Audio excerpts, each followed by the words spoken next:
ये है डेनियल एक ऐसे घनाकार कमरे की दीवारों और छत को पेंट कर रहा है जिसकी लंबाई, चौड़ाई और ऊंचाई क्रमशः एल दी है 15 मीटर, बी दी है 10 मीटर, एच दिया है 7 मीटर। अब पेंट की प्रत्येक कैन की सहायता से 100 वर्ग मीटर क्षेत्रफल को पेंट किया जा सकता है। मतलब जो एक कैन से हम पेंट कर सकते हैं 100 वर्ग मीटर को, तो उस कमरे के लिए उसे पेंट की कितनी कैनों की आवश्यकता होगी।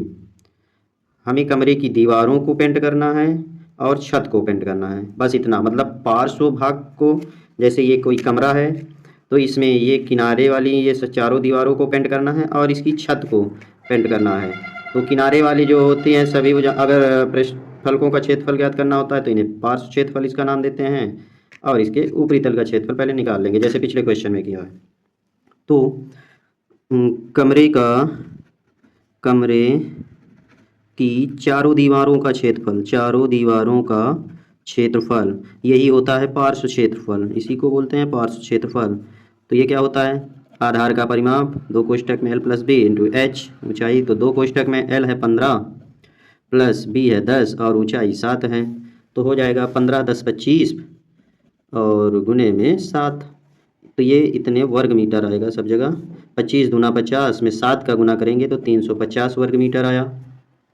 तो अभी ये तो पार्श्व क्षेत्रफल केवल कमरे की चारों दीवारों का क्षेत्रफल हुआ। अभी हमको छत को भी पेंट करना है, तो छत का क्षेत्रफल। अब छत का क्षेत्रफल, जैसे ये हमारी छत है तो इसमें इसकी लंबाई तो वही रहेगी जो नीचे थी 15 मीटर, और चौड़ाई रहेगी 10 मीटर। तो आ जाएगा एल इंटू बी से 15 गुने 10 वर्ग मीटर, तो आ जाएगा 150 वर्ग मीटर। अब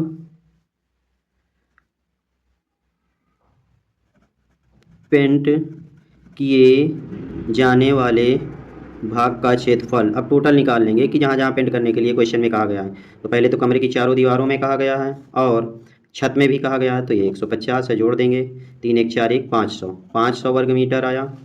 अब क्योंकि 100 वर्ग मीटर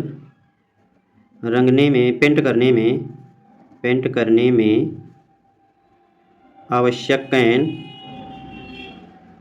कितनी लगती है, 1 लगती है, पहले ही क्वेश्चन में लिखा हुआ ऊपर ये। तो इसलिए 1 वर्ग मीटर पेंट करने के लिए आवश्यक कैन 1/100, इसलिए अब 500 वर्ग मीटर अब हमको पेंट करना है, तो कितनी कैन की आवश्यकता होगी, 1/100 गुणे 500, 2 जीरो से 2 जीरो बराबर 5 एकम 5 कैन की आवश्यकता होगी।